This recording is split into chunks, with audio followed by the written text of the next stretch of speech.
Bronze is an alloy, it's something that was produced by man, but iron, you know, it's in your blood. It's the thing that carries oxygen around so we can all breathe air and take in. And iron is the thing that a star eats and then explodes and spreads everything else out that we're all made up of. So on that level, I mean, it's very connecting to me. It's also a hugely industrial material, which is probably responsible for some of the most advancements in humanity, but also at the same time some of the most devastating instruments of destruction that we've ever built as well. I think it connects on a lot of different levels for me.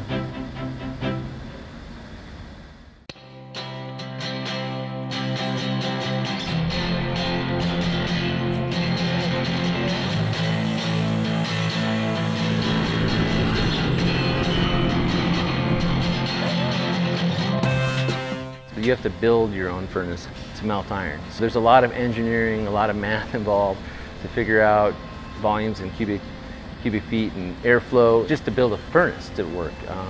All the tools that you use, the ladles, the pokies for the slagger, and up top where you're charging, everything essentially you have to build. So we do some blacksmithing, we do a lot of welding, a lot of fabrication.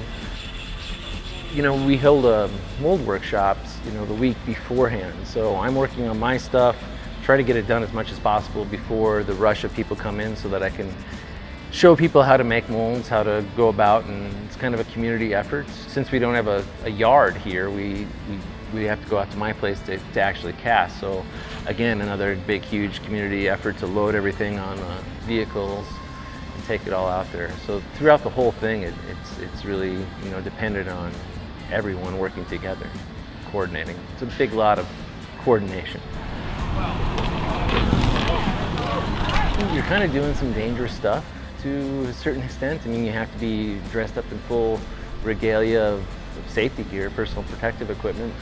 If you're just doing a production pour where you're pouring into molds that are not intended to react at all, a sand mold or a ceramic shell, there's still an inherent amount of danger just working with that material in this process. In any foundry, whether it's bronze, aluminum, or cast iron, or stainless steel, any of it. You know, I normally pour my performance pieces, my reactionary molds with one person, a really close friend, student of mine who I built that furnace with.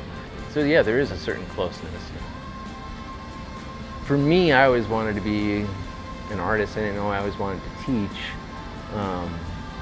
But I guess since that very first experience ever, like as a young kid, having art, it stuck with me. And I think everybody maybe has some level of that experience when they get to it. If you have an interest at all, I think those experiences do stay with you.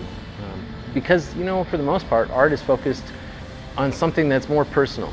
I think so students and people alike have more of a personal investment to it. I think it matters more to them. It's not necessarily all about them, but how does the general world fit into this too? And you're part of that perspective. So you should have a little bit more invested into it, maybe. Yeah.